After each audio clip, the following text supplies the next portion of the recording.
August 19, 1942, 4:37 in the morning.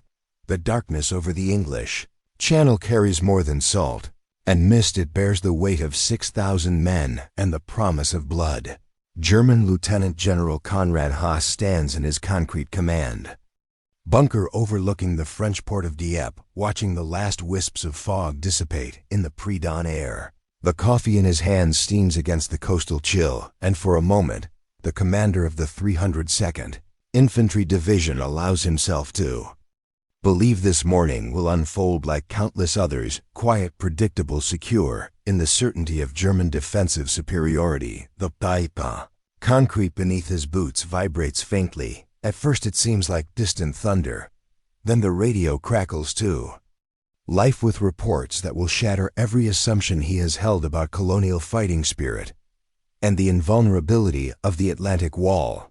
The sound that reaches his ears is not thunder, it is the heartbeat of history, the rhythm of 6,000 Canadian boots preparing to test the mettle of the master race against men who have crossed an ocean to fight fascism on European soil. In the gray morning light, Haas cannot yet know that this day will become a crucible of revelation where German military doctrine meets something it has never encountered before: the raw, uncompromising determination of Canadian soldiers, who fight not from ideology or conquest, but from a quiet resolve that will prove more terrifying than any blitzkrieg. This is the story of how the morning that was supposed to vindicate German defensive genius instead became the day German commanders learned to fear the maple leaf. Summer of 1942 had been a season of German confidence along the Atlantic Wall. Hitler's fortress Europe stretched from Norway to the Spanish border, bristling with concrete and steel, manned by divisions whose officers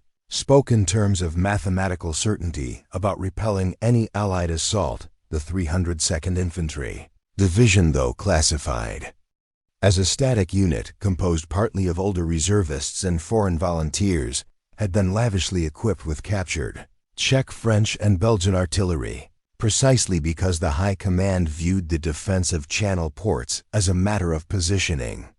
Heavy weapons behind adequate concrete. General Haas himself embodied this confidence, a veteran of the Great War and a professional soldier who had overseen the construction of elaborate defensive works throughout the Dieppe sector he commanded.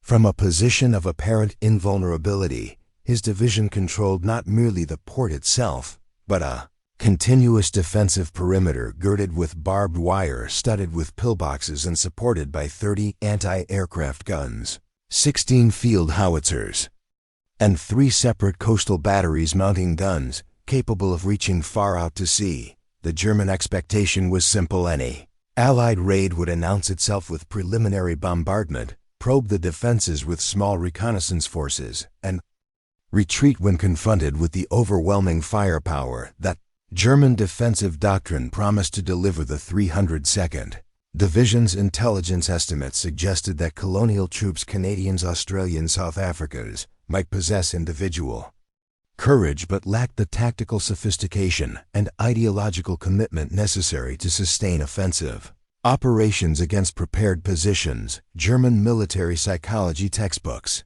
taught that soldiers from democratic societies comfortable in their civilian lives would inevitably break when confronted with the disciplined ferocity of troops trained to view war as the natural expression of national will. In the weeks leading up to August 19th, Haas had received warnings about increased Allied landing craft concentrations along the English coast.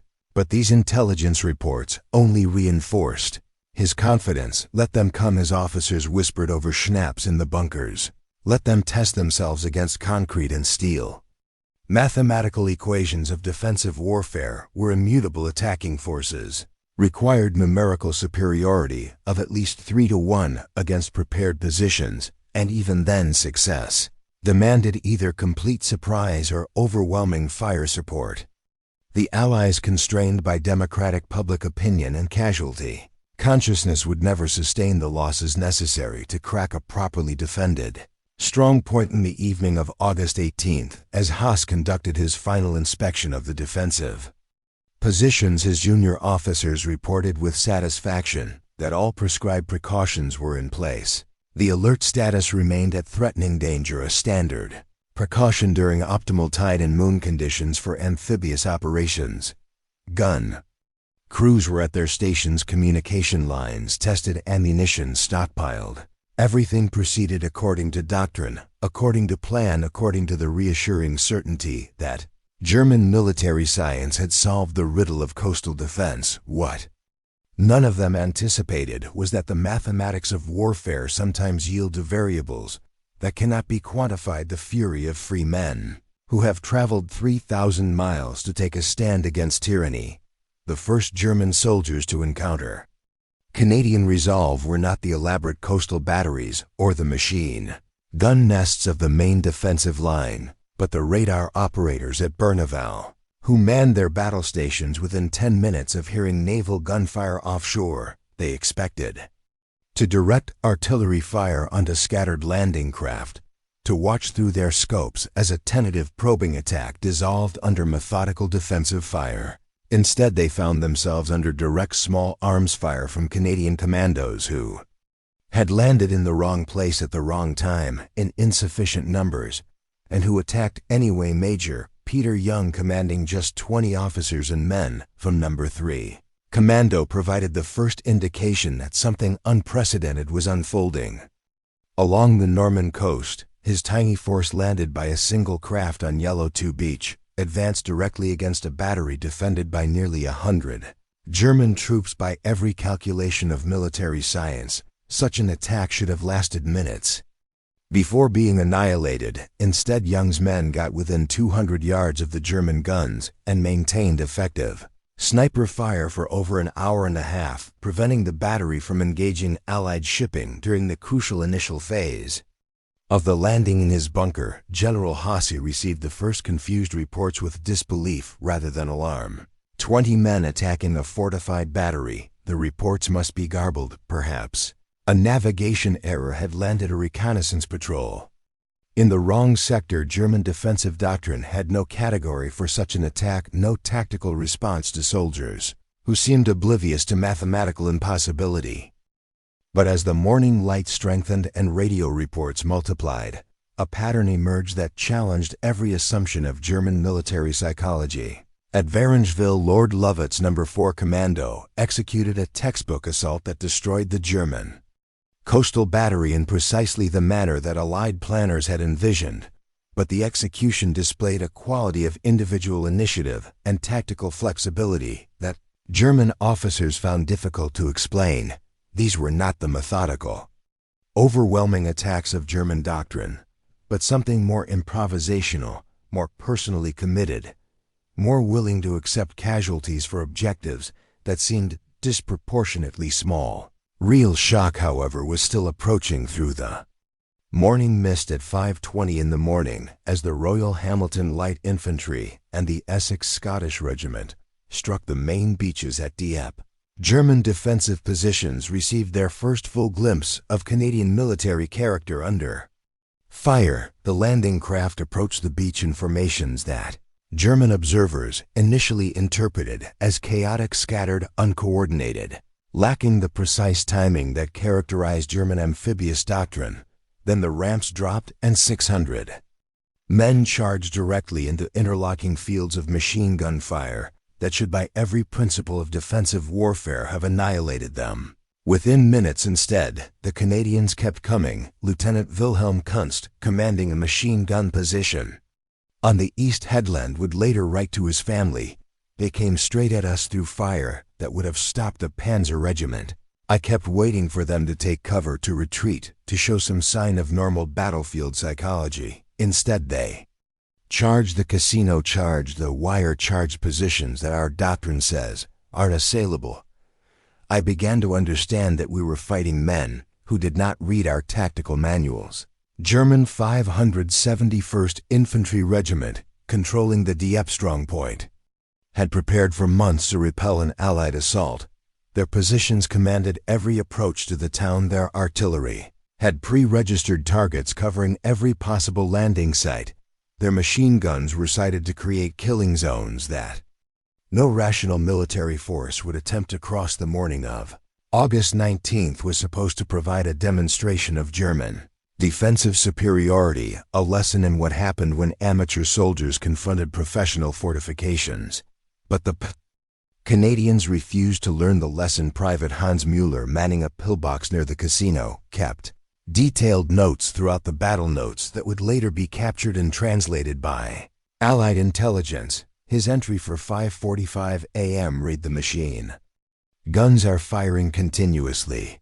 We are hitting them, we must be hitting them, but they do not stop. Some have reached the casino. Others are advancing along the seawall, despite casualties that should have broken any normal unit. These are not normal soldiers." The transformation in German thinking began with confusion, evolved through disbelief, and crystallized into a grudging respect that would fundamentally alter Wehrmacht assessments of Allied fighting capability. The mathematics of defensive warfare demanded that attacking forces break when casualties reached 20% of strength. The Essex Scottish sustained casualty rates approaching 70% and continued attacking. The Royal Hamilton Light Infantry lost most of its officers in the first 20 minutes of the assault and maintained unit cohesion under non-commissioned officer leadership that German doctrine claimed was impossible among democratic armies. But it was the tanks that truly shattered German expectations when the Churchill tanks of the Calgary Regiment began rolling off their landing craft at 5:35 a.m., 15 minutes behind schedule, and under direct fire from German anti-tank guns. German observers initially responded with satisfaction. Tank landing craft were untested under combat conditions. Churchill tanks were known to be mechanically unreliable, and the Dieppe beaches presented natural obstacles that should have trapped any armored vehicles that managed to reach shore. The expectation was that the tanks would become targets, steel monuments to Allied tactical incompetence. Instead, 27 out of 30 Churchill successfully landed and began engaging German positions with an aggressiveness that stunned defensive commanders. The tanks did not probe cautiously for weak points in the defense, did not seek hull-down positions from which to provide supporting fire. They drove directly up the beach, crossed the seawall despite obstacles that should have been impassable, and continued fighting even after being immobilized by German fire. Obergefreiter Klaus Richter, serving with an anti-tank gun crew near the casino, recorded his impressions. "The tanks came ashore as though this were a training exercise rather than a battle. They seemed indifferent to our fire when we disabled their tracks. They remained in position and continued engaging our strong points. Their crews stayed with their machines until the very end, until there was no possibility of evacuation, no hope of survival. This is not how we were taught that democratic soldiers behave." The symbolic moment that would haunt German commanders for the remainder of the war came when Canadian engineers began their attempts to breach the concrete roadblocks that sealed the streets leading inland from Dieppe's promenade. These blocks, massive reinforced concrete barriers weighing several tons, each represented the mathematical certainty of German defensive planning. No infantry force could move them, no satchel charge could destroy them, no improvised explosive could create passages wide enough for tank and infantry advance. The Canadian engineers attacked them anyway, with German snipers commanding every approach with mortar fire, falling among the obstacles with machine gun fire sweeping the streets. Canadian engineers crawled forward with Bangalore torpedoes and explosive charges, working with methodical precision to find ways through barriers that their own intelligence had identified as impassable. Most were killed before reaching their objectives. Others succeeded in placing charges only to discover that the explosives were insufficient to breach the massive concrete structures. Then they tried again. Lieutenant Heinz Weber, observing from a pillbox overlooking the promenade, would later testify during his interrogation by Canadian intelligence, "We watched them die trying to clear those blocks. Then we watched others take their place, then others after them. By our calculations, they should have recognized the impossibility of the task and withdrawn. Instead, they kept coming. They kept trying. We began to realize that we were observing something our military science had not prepared us to understand. Sound that came to symbolize Canadian determination was not the roar of artillery, or the rattle of machine guns, but something much quieter, much more personal, the steady rhythm of entrenching tools, scraping against concrete as wounded engineers continued their work, despite wounds that should have incapacitated them. German defenders began to associate this sound metal against stone, the persistence of human will against physical barriers, with a quality of enemy determination that their doctrine had not anticipated. As the morning progressed in German defensive positions maintained their mathematical superiority, inflicting casualties at rates that should have ended the battle reports reaching General Haas's command bunker began to reflect a growing bewilderment among frontline units. The Canadians were not behaving according to the psychological profiles that Wehrmacht intelligence had developed for Allied colonial forces. They were not breaking under fire, not surrendering when surrounded, not showing the demoralization that democratic soldiers were supposed to display when confronted with the disciplined ferocity of National Socialist warfare. Major Friedrich Baumann, commanding the 571st Infantry Regiment's 2nd Battalion, transmitted a message at 8:15 a.m. that captured the evolution of German thinking. Enemy continues attacking despite casualties exceeding 50%. Unit cohesion remains intact. Individual soldiers displaying initiative and tactical flexibility inconsistent with our intelligence estimates. Request guidance on appropriate tactical response to enemy forces that do not conform to established behavioral patterns. Transformation of German military psychology accelerated during the fighting around Portville, where the South Saskatchewan Regiment and Queen's Own Cameron Highlanders demonstrated a quality of battlefield leadership that German officers found difficult to reconcile with their understanding of democratic military organization. When Lieutenant Colonel Cecil Merritt walked repeatedly across the Portville Bridge under intense machine gun fire, waving his helmet and calling to his men that there was no danger, German marksmen trained their rifles on him and discovered something that would reshape Wehrmacht assessments of Allied officer quality. He was right. There was no danger, not to him, not in any sense that mattered. The bullets that should have killed him seemed somehow less significant than the example he was setting, the courage he was demonstrating, the standard he was establishing for men who had followed him across an ocean to fight fascism on European soil. German snipers could kill his body, but they could not kill what he represented, the idea that free men fighting for free institutions possessed a source of strength that totalitarian military science could neither understand nor replicate. Feldwebel Otto Krause, positioned in a machine gun nest overlooking the Portville Bridge, later wrote in his journal, "I had him in my sights 3 times. 3 clear shots at a target that presented itself deliberately, almost casually. Each time I hesitated, not from mercy but from confusion. This man was not behaving like a soldier. He was behaving like someone who had already won, who knew something we did not know. I began to wonder if our intelligence about Allied morale was wrong." The sound that began to terrorize German defenders was not the mechanical noise of warfare, but something organic and distinctly Canadian, the sound of voices, Canadian voices calling to each other across the battlefield, coordinating attacks without radio communication, maintaining contact between scattered units through sheer vocal determination.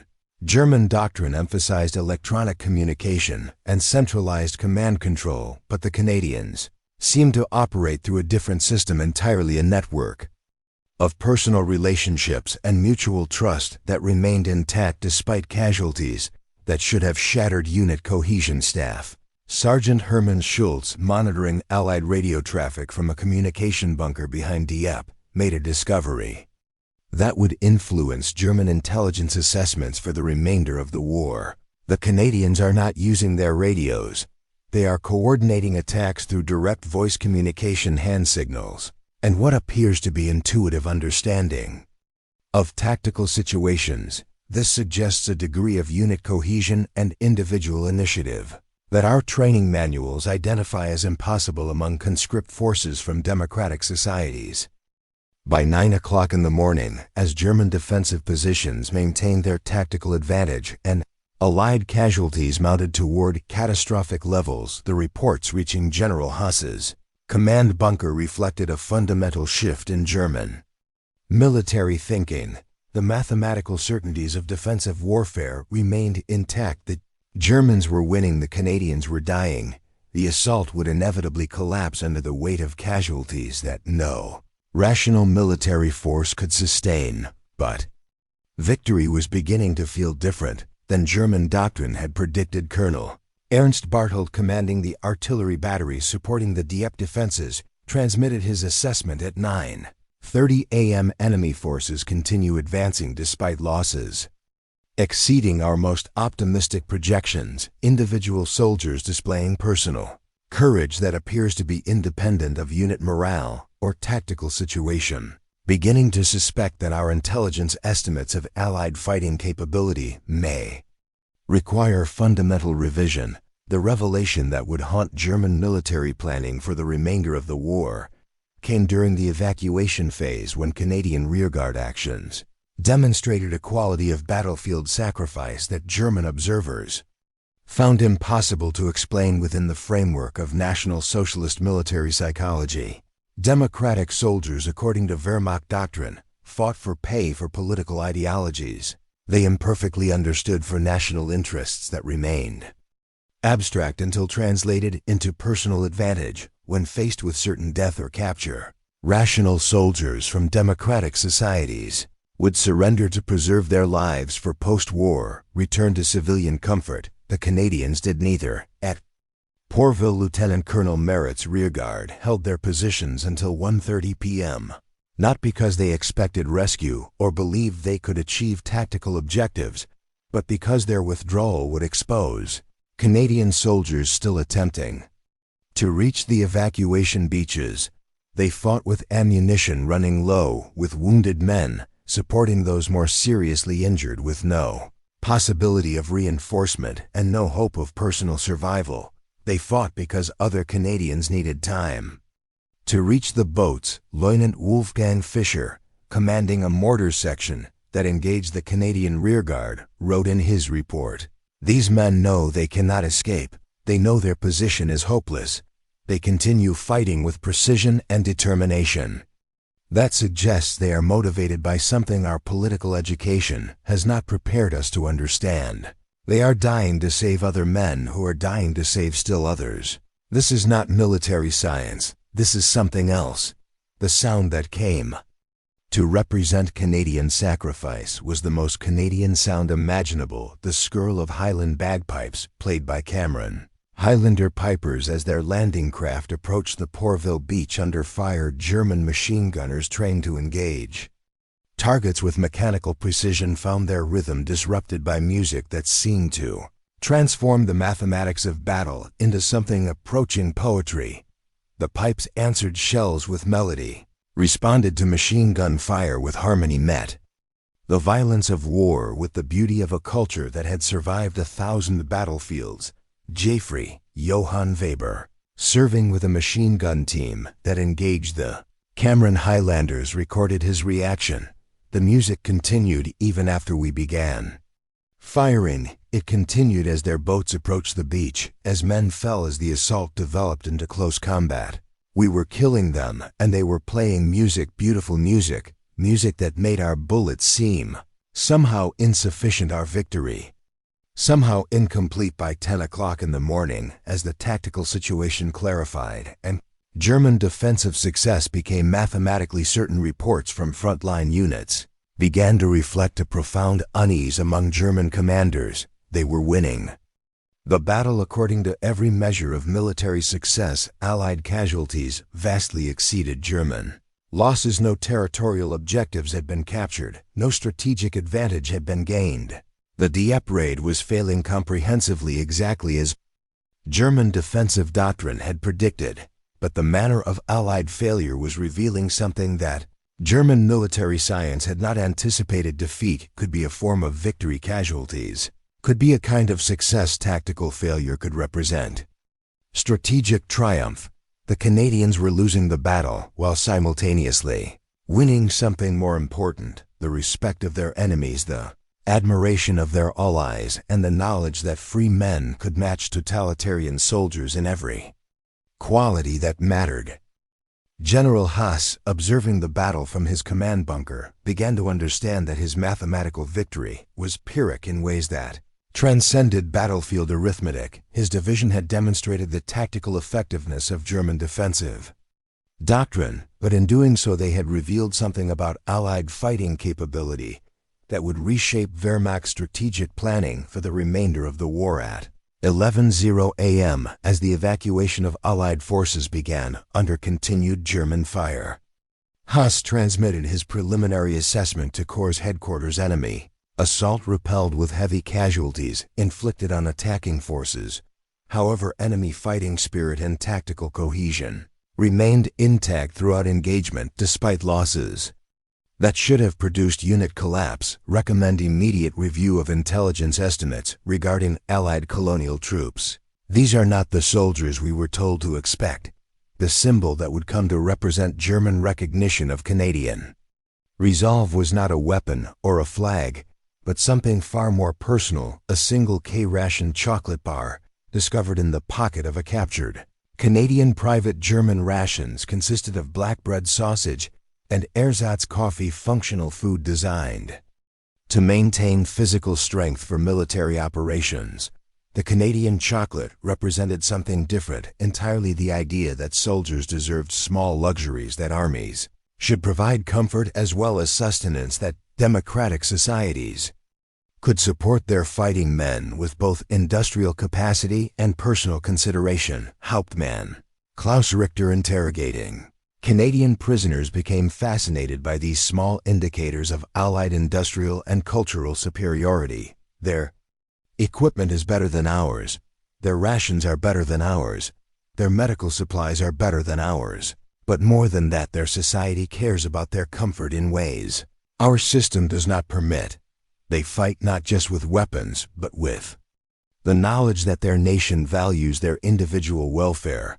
This may be more dangerous than their courage. The sound that came to symbolize Canadian abundance was the distinctive American-made radio sets that continued functioning throughout the battle despite conditions that disabled German communication equipment. While Wehrmacht units relied on wire communications that could be severed by artillery fire, Canadian forces maintained radio contact that seemed proof against both enemy action and equipment failure. The steady crackle of Allied radio traffic became for German listeners a reminder of industrial capacity that could equip even a failing assault with technology superior to that available to German defenders. Feldwebel Ludwig Steinberg, monitoring Allied communications, reported, "Their radio equipment continues functioning, despite conditions that have disabled half our communication systems. They appear to have redundant communication networks." Backup equipment.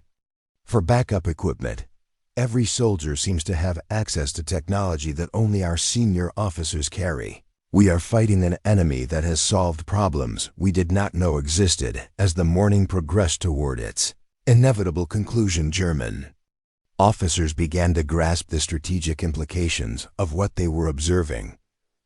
The Dieppe raid was failing tactically, but succeeding in ways that transcended immediate military objectives.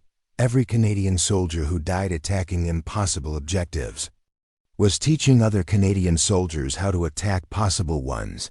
Every tactical mistake was providing intelligence that would make the next Allied assault more effective.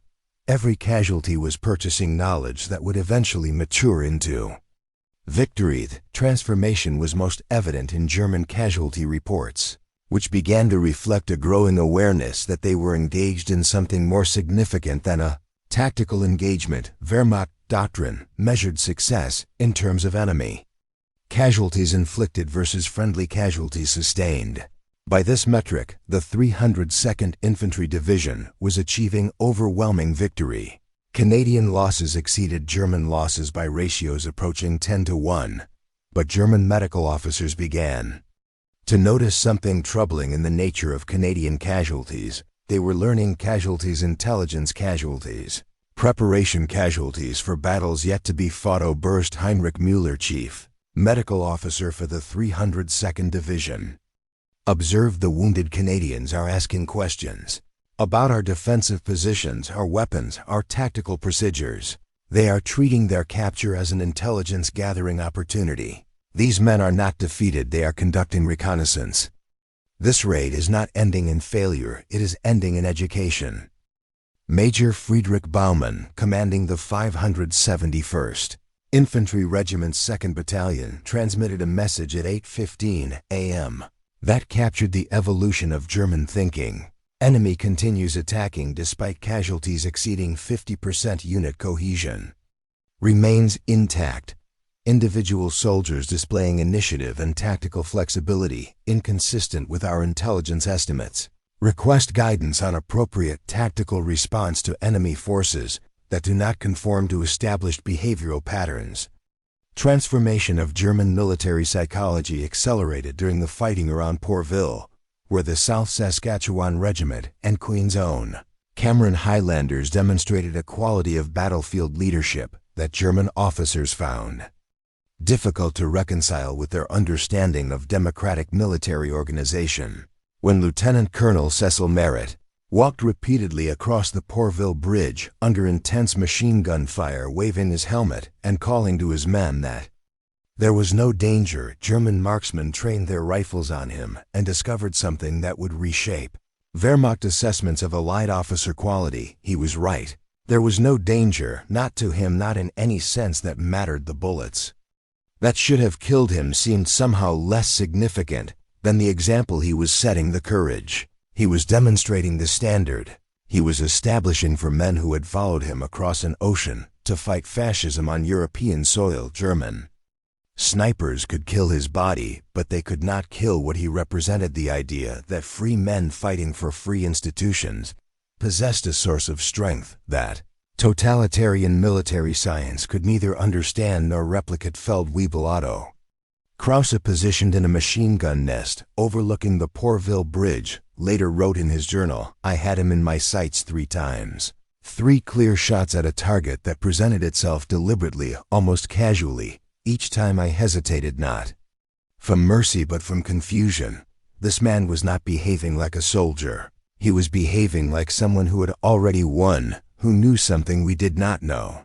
I began to wonder if our intelligence about Allied morale was wrong. The sound that began to terrorize German defenders was not the mechanical noise of warfare, but something organic and distinctly Canadian. The sound of voices, Canadian voices calling to each other across the battlefield, coordinating attacks without radio communication, maintaining contact between scattered units through sheer vocal determination. German doctrine emphasized electronic communication and centralized command control, but the Canadians seemed to operate through a different system entirely, a network of personal relationships and mutual trust that remained intact despite casualties that should have shattered unit cohesion. Staff Sergeant Hermann Schultz, monitoring Allied radio traffic from a communication bunker behind Dieppe, made a discovery that would influence German intelligence assessments for the remainder of the war. The Canadians are not using their radios. They are coordinating attacks through direct voice communication, hand signals, and what appears to be intuitive understanding of tactical situations. This suggests a degree of unit cohesion and individual initiative that our training manuals identify as impossible among conscript forces from democratic societies. The revelation that would fundamentally alter German strategic thinking came during the final phase of the evacuation, when Royal Navy landing craft approached the Dieppe beaches through interlocking fields of artillery and machine gun fire to rescue Canadian soldiers who could not reach the water's edge under their own power. German naval doctrine emphasized the protection of valuable vessels through standoff engagement and risk minimization. The British approach seemed tactically insane.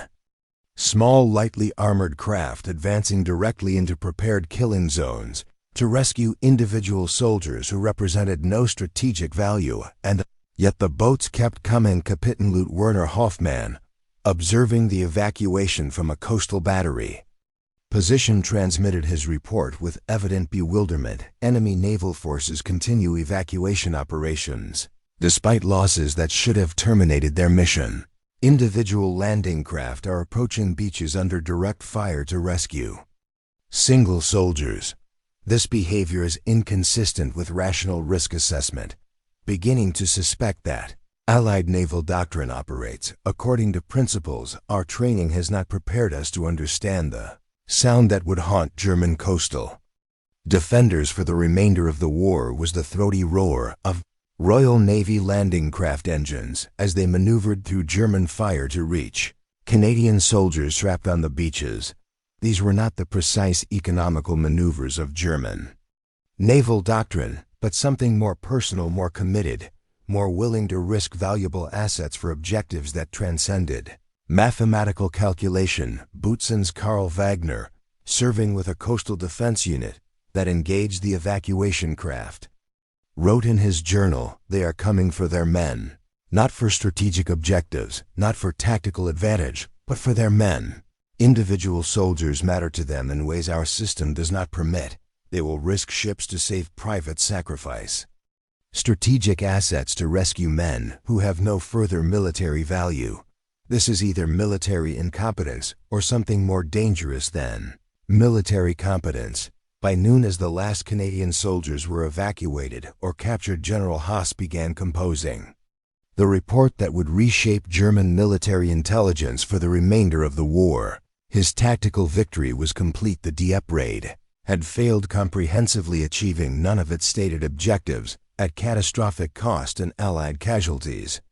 But the nature of Allied failure had revealed capabilities that German doctrine had not anticipated: fighting spirit that National Socialist military psychology had deemed impossible, and industrial capacity that suggested long-term strategic problems.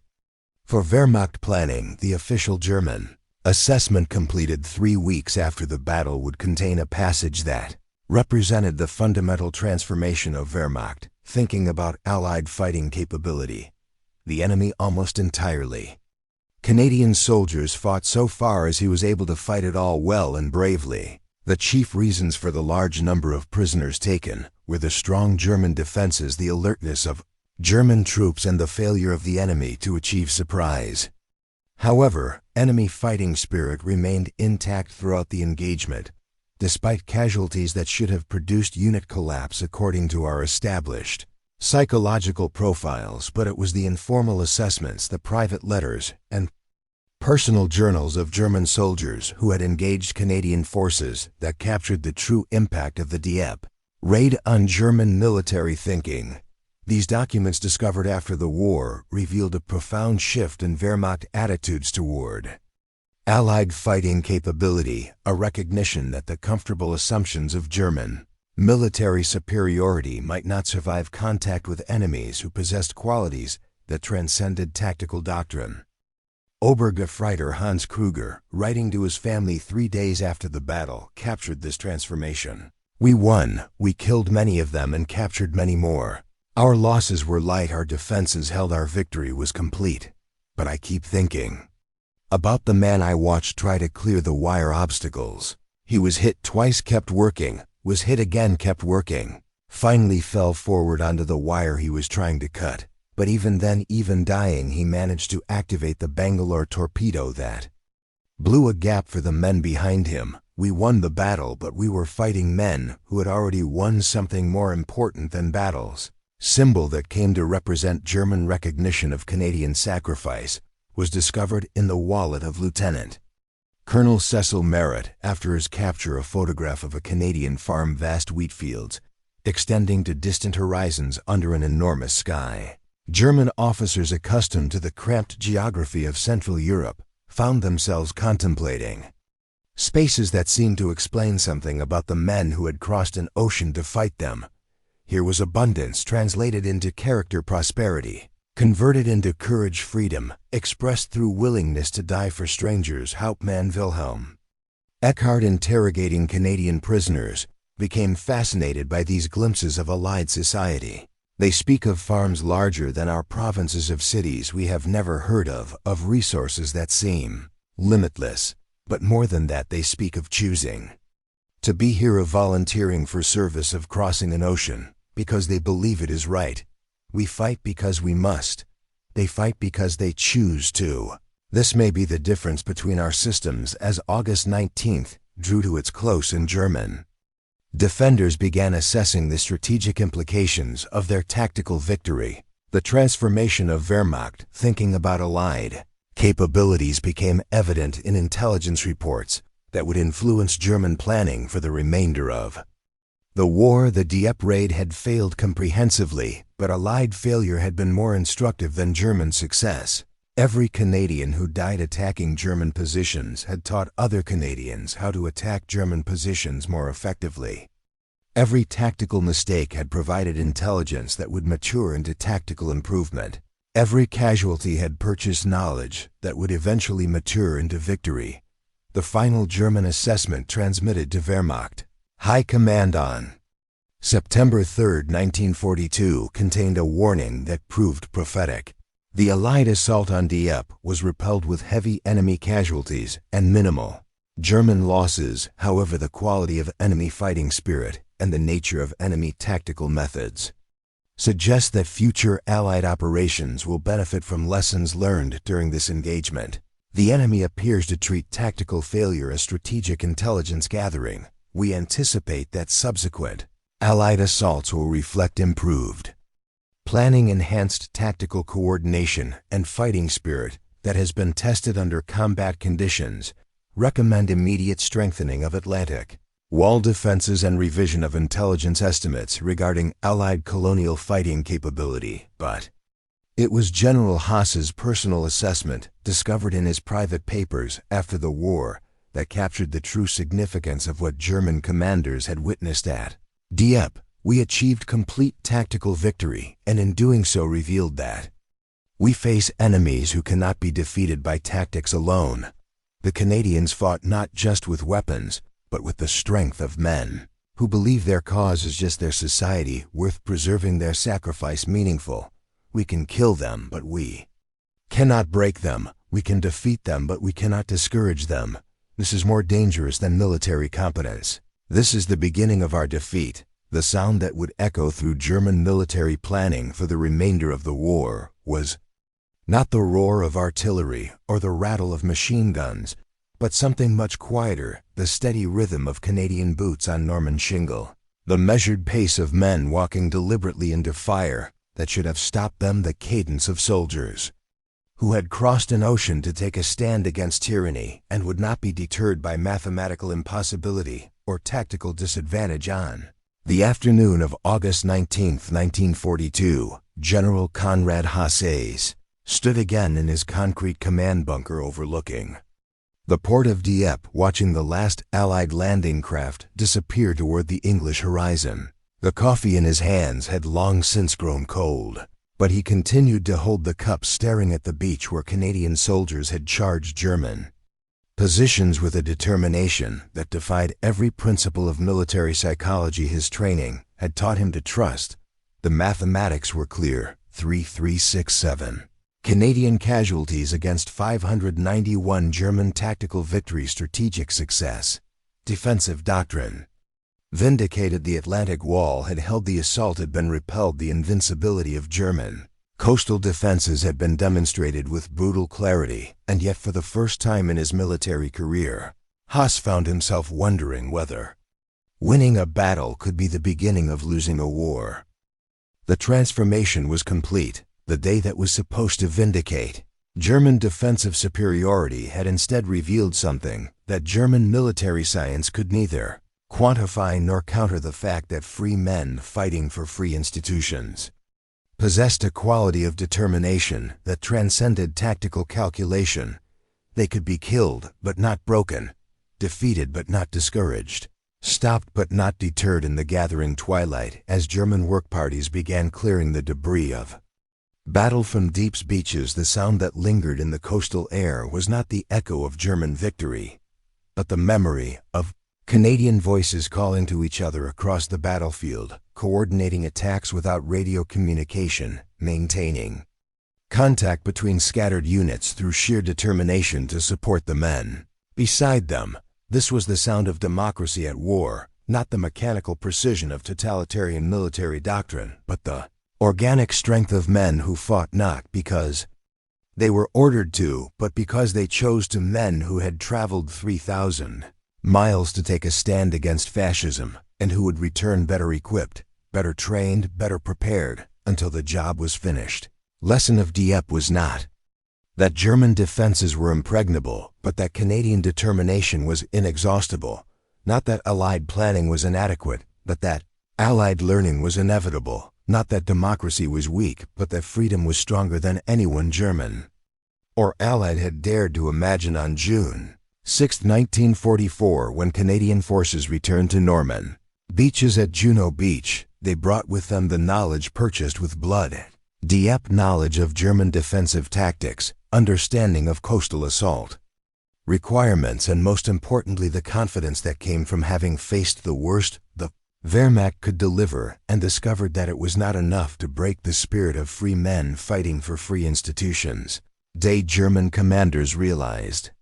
Canadian resolve at Dieppe was the day they began to understand that they were not fighting an enemy they could defeat, but a force they could only delay. The mathematics of warfare remained important, but they were no longer decisive. Something stronger than numbers, more powerful than doctrine, more enduring than tactics had entered the equation. The simple truth that men who fight for freedom fight with the strength of their convictions, and convictions once tested under fire become unbreakable. Sound of Canadian boots on Norman shingle would echo from Dieppe to Juno Beach, from the disaster of August 19, 1942, to the triumph of June 6, 1944. The steady rhythm of democracy on the march, the measured cadence of free men who had learned that the price of freedom is eternal vigilance, and that vigilance once awakened never sleeps in the end. The greatest German miscalculation at Dieppe was not tactical or strategic, but philosophical: the assumption that soldiers from democratic societies would fight with less determination than those from totalitarian systems. The Canadians who died on Norman beaches that August morning proved that free men fighting for free institutions possessed a source of strength that fascism could neither understand nor replicate. The knowledge that their cause was just their sacrifice meaningful, and their victory, however delayed, inevitable. Day German commanders realized Canadian resolve at Dieppe was the day they began to lose the war.